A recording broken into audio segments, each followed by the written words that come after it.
Vous avez qu'on a partout dans le monde à travers la télévision. Tu peux signer mon mbote, l'union se pense balingaka biso libanda ya mboka na bi ke boza déjà liboso ba TV na bino bozo zelani to komemela bino. Lelo vraiment na mokola lelo bongo tout ça na musée national et si cap to vraiment ko assister na deuxième forum ya national où la faveur ya vaccination ya mboka na biso ezaka raté pour na bana Congo nyonso to moni ba corps diplomatique baza wana to moni présence ya UNICEF ba te belé pendant chef de l'état ko sa bongo discours na ye balobi Congo ekende liboso.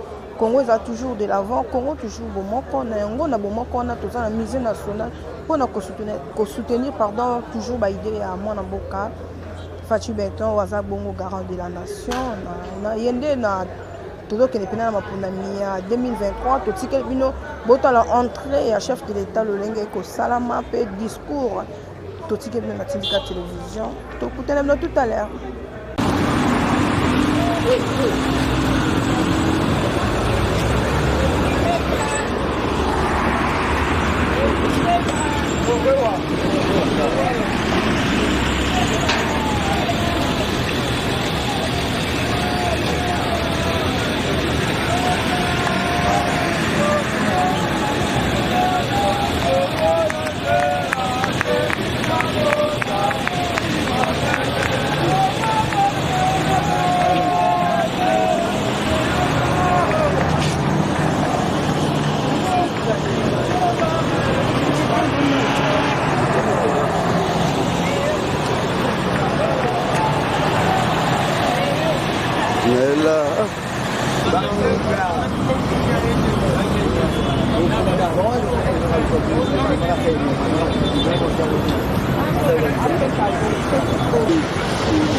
C'est une bonne journée de reconnaître ce que le gouvernement congolais et les institutions congolaises ont déjà fait et d'encourager encore une fois d'aller plus loin que ça pour les enfants à l'avenir. Merci. Merci madame, merci à vous, chers confrères, pour cet échange. Nous sommes arrivés à la fin peut-être des discussions ou bien des affections pourront se poursuivre dans les couloirs. Merci et à très bientôt. Au revoir, merci à vous. Hein?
A, I. A.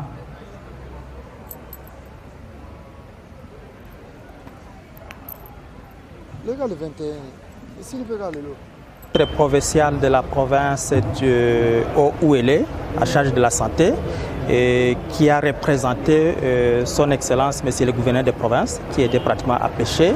J'ai cité honorable Christophe Bassiane Nanga. Excellence, Monsieur le ministre provincial, bienvenue à Kinshasa. Pensez-vous que la présence du chef de l'État ça a une portée significative. Ce qu'il faudra d'abord savoir, c'est que au mois de juillet 2019, le chef de l'État, pour mettre à pratique la couverture santé universelle, il a pratiquement estimé qu'un engagement de haut niveau pour ce qui est de la vaccination et surtout aussi l'éradication de la poliomyélite, c'était très important. C'est comme ça qu'au mois de juillet 2019, il avait signé pratiquement un engagement. Et il y avait aussi le gouverneur de province et le président des assemblées pour qu'on puisse améliorer la couverture vaccinale des enfants complètement vaccinés, mais également qu'on puisse augmenter le financement à faveur de la vaccination et qu'on puisse assurer le suivi. Et nous avons constaté que les 2 ans qui se sont écoulés, après avoir évalué, on se rend compte que cet engagement a porté des fruits.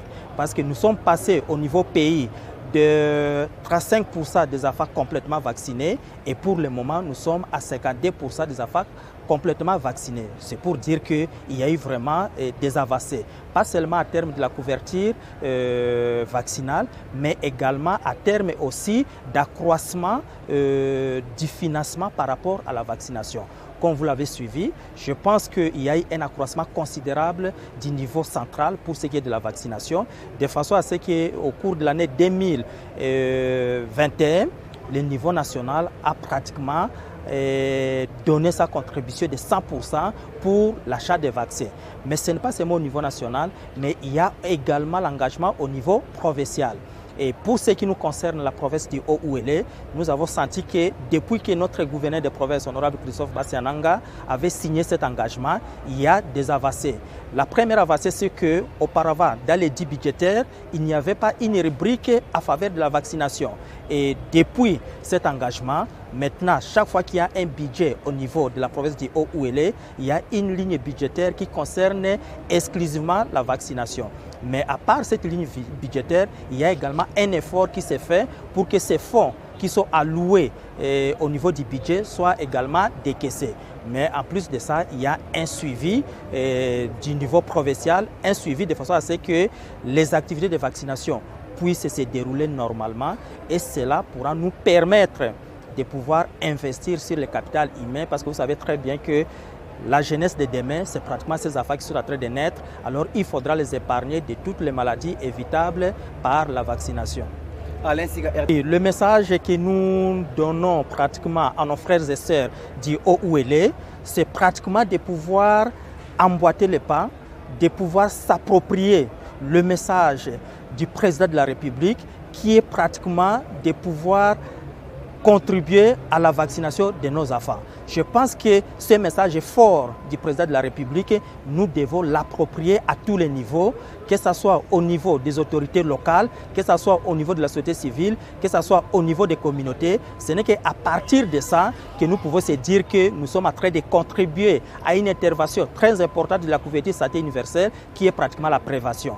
Or, si on agit sur la prévention, on agit déjà dans l'accès à la couverture santé universelle. Merci beaucoup, honorable excellence, docteur. Mbote ndeko bio. Tomoni na journal lobby comme chef de l'État à l'ACI pour un forum il y a vaccination. Bon, en fait, Mbote d'abord na baye bozo landanga na kono sur le monde. Je crois que Mbote na bande kwa tindika. Chef de l'État est là, il travaille. Il travaille pour tous les Congolais, il travaille pour les enfants, pour les jeunes ainsi que pour les vieux.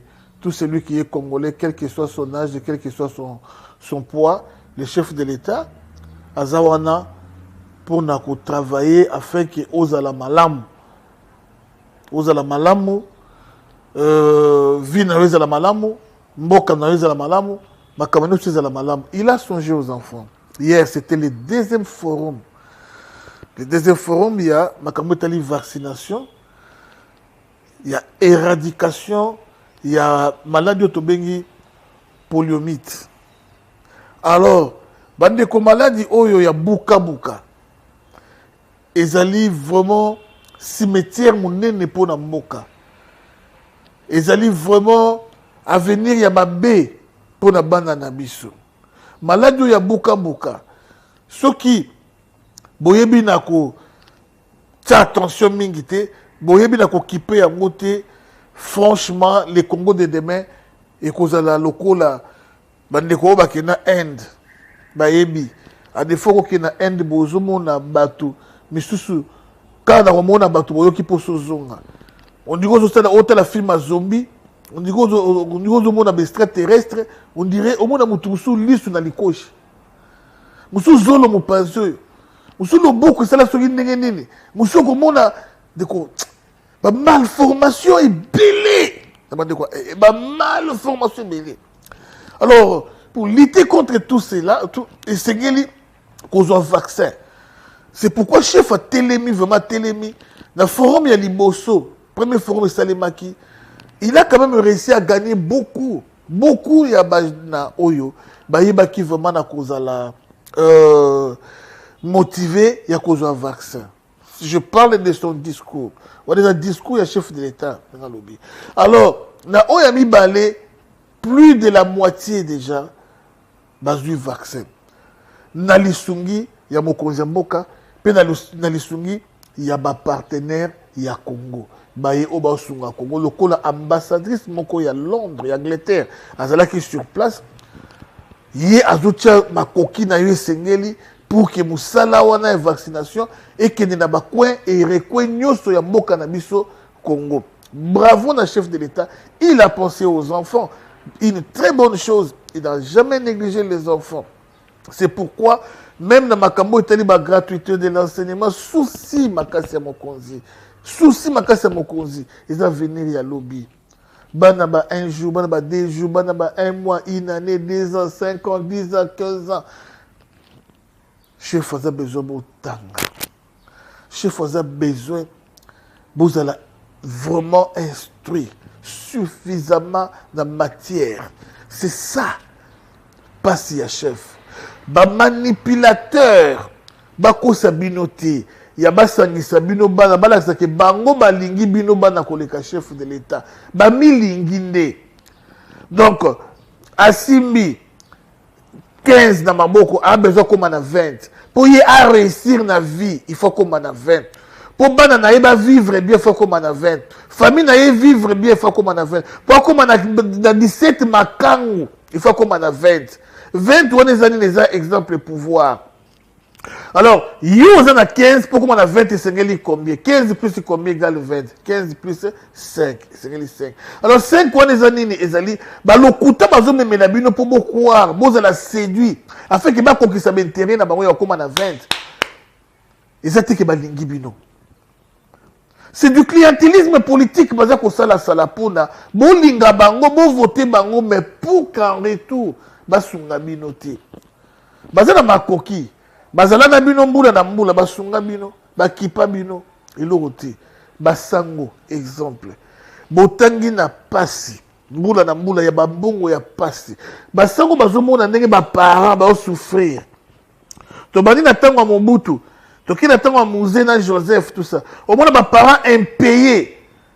Mais basango ba ko imposer bino ceux qui $10 ceux qui $100 ceux qui $200 oza na ngote libanda ki busango ezala kité ki botima malamu ezala kité yebisanga parce que basango baza banganga nzambe yebisanga baza ko représenter nzambe ceux qui Yesu ezala ki Yesu ye moko est-ce que Yesu vraiment ngai ko boya bana botanga a imposer bino ko azosala wana tandi ba ko manipuler bana ceux qui lelo oyo ba grève eza par-ci par-là na ba enseignant ngo mitwe beba mitwe doka bazo kota na G mais kasi bo kota na G basango na bafuta bino bambongo esengeli mbula na mbula bozaka bobonga na bino pete bobonga na bino te na yeba te zaka nini na yebi te soki zaka nini qu'on cherche tous les enseignants il y a l'église catholique total bango combien sont stables avant la gratuité de l'enseignement. Je parle avant la gratuité de l'enseignement.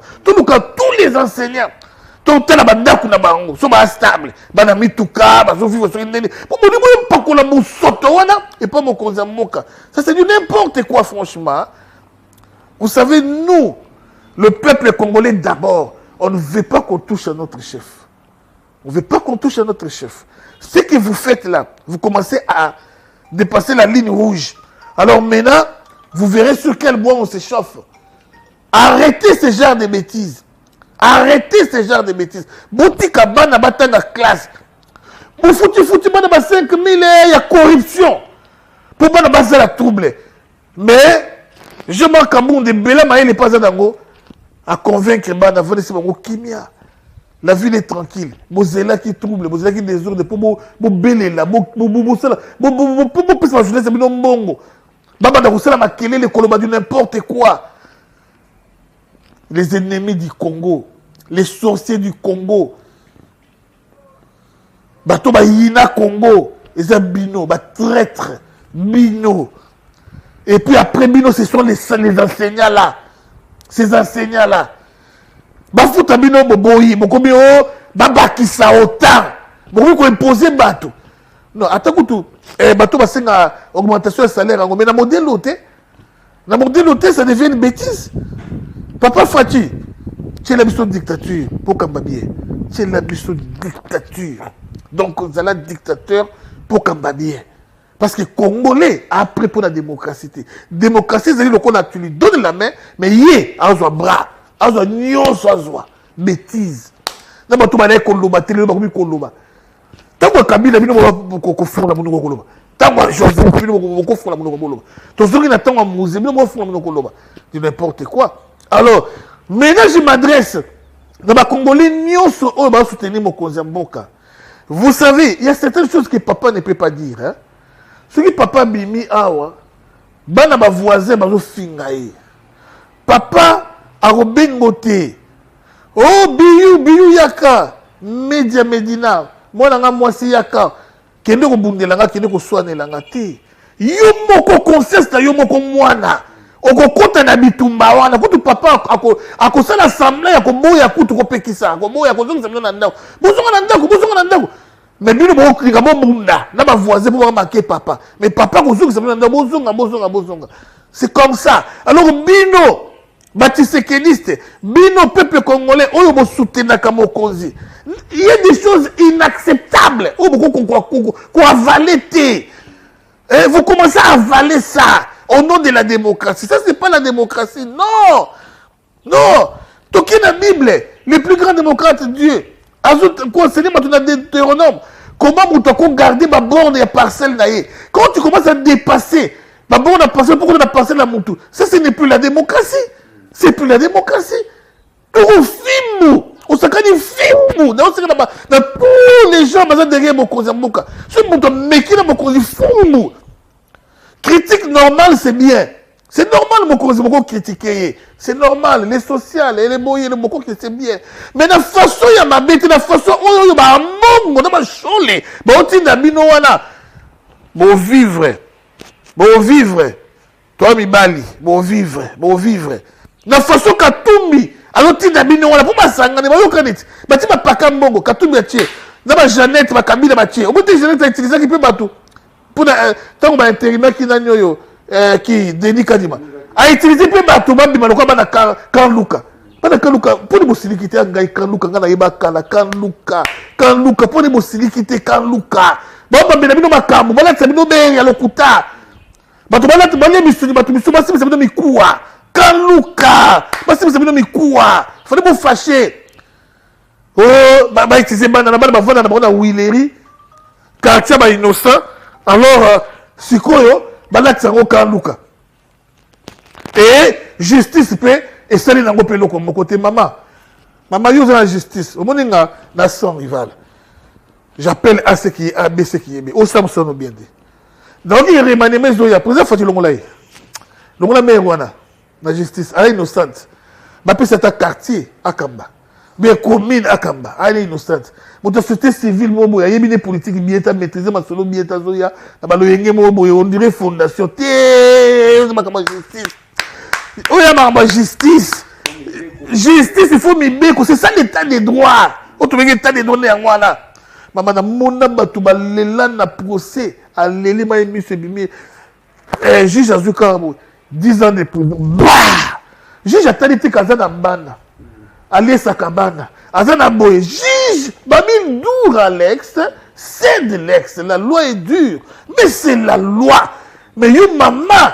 Il y a justice au commis maman moto ya nini olenge na bato qui ne kota la kaba prisonnier na bador au sala kabo non makambo justice ça makambo linu ko justice na camarade à mutute justice ça na papa bonheur te papa donateur te papa Noël te père Noël te justice ça na amuta frime c'est ça la justice. Aux hommes de la fondation, maman société civile, comment na yo commune, comment na yo commune, comment ta commune en Galema ko, na yo kaki mukuto kamba commune Galema kamba kango bien te. Dieu de ta commune en Galema kamba na yo ko zala bien na ko soutenir yo. En tout cas, vraiment oyo nga nazaki nango ya koloba yango wana mais prochainement na ozongela siko bien na ko vendre la Zambien. Bien parce que Zambien to pesi papa na ye to yambiye bien na mabele na biso papa na ye asali oye fois sala asali bambeba oye fois sala bambeba ekiti na bana pe basali bambeba babomi kolo pousse café babomi basali oyo sofo basala ya mabe na mboka na biso ko bana na papa asali to ko bana na papa source na yo papa nano asali babe tease to kiti na bana basali babe tease et puis ozo continue ma bêtise. On dit que boto la batukimbe. Fungula ya Congo yo boto la yo nani italien. O boto la fungula ya Congo. Fosi kalombo soso la ko zonga mutu tala sima. Zonga mutu fosi kalombo. Ce qui a solo za pe congolais 100%, pas tout so ba 50%. Je vais le pour former na yo pe batuwe ba ko tango doute. Alors tout le vrai congolais fosi zonga mutu. Moi qui ça Zambien. Non, c'est que batu nyonso o bazana ensemble. Batu nyonso ba travailler kana ye. Botika ye. Boya na camp ya peuple. Nazo senga na batu nyonso ya union sacrée. Vous savez Josué avec okende kobunda. La guerre, bitumba makasi. Bandeko na ngai akutani na Mutuli bosso d'ailleurs, la cheval. Atoni. Es-tu des nôtres ou tu es de nos ennemis? Il a voulu identifier la personne. Qu'est-ce qui a fait que je... question on est, es-tu des nôtres ou tu es de nos ennemis? De Colombie, je suis le chef suprême de l'armée céleste. Azaki, aïe pour appeler ça Josué victoire. Union sacrée, bon, mais tout nanana, nous bions nabino, bato union sacrée, bato téléphone. Est-ce que vous avez biso union sacrée ou vous avez un âme? Pour comportement, il y a bato union sacrée, ils ont la qui sacrée. Bazana bango na fatité. Alors, ce qu'on remarque, que bana fatité na bizalé na bango, pour benga na bango, vous c'est la nini. Vous c'est la nini. Alors, union sacrée, baye o bazana fati. Baye o bana vision ya fati. Organisez-vous, bon benga na, Dani, Zambien. Organisez-vous bien gagné. Bozilani. Bozilia a démissionné, a démissionné. Azoudi a mis 3 points. Le ministre n'est pas Zawana. Bazouzou Bambongo. Bambongo on a pour énuire Fachi. Bambongo on a pour combattre Arabokonzi Mboka. Ouzo armé Banguna. Ouzo armé Banguna. Longona ma ministre Nyonso ya Zambien. Longona Bangona Rimanema. Franchement, je vous dis la vérité. Ouzo quoi armé Banguna. Et biso sikoyo to suka wapi. Biso peuple congolais au toi simanayo. Biso base au toi simanayo. C'est pourquoi Banguna oza ko tchaka na ba pouvoir aza besoin azwa combattant IDP c'était engagé était. Jamais. Aza besoin te azwa muto a soutenir quoi 100% engagé était. Jamais. Ba ko zoka batu na bango oyo ba kopisa ba ordre d'instruction pour bâtir un calme, blocage na régime et réussir. nabuyi koloba mingi mbote na Media Medina mbote na baye oyanga nyoso basutenaka ngai papa Freddy Kasongo na madame na yo tokutani mbala nsima.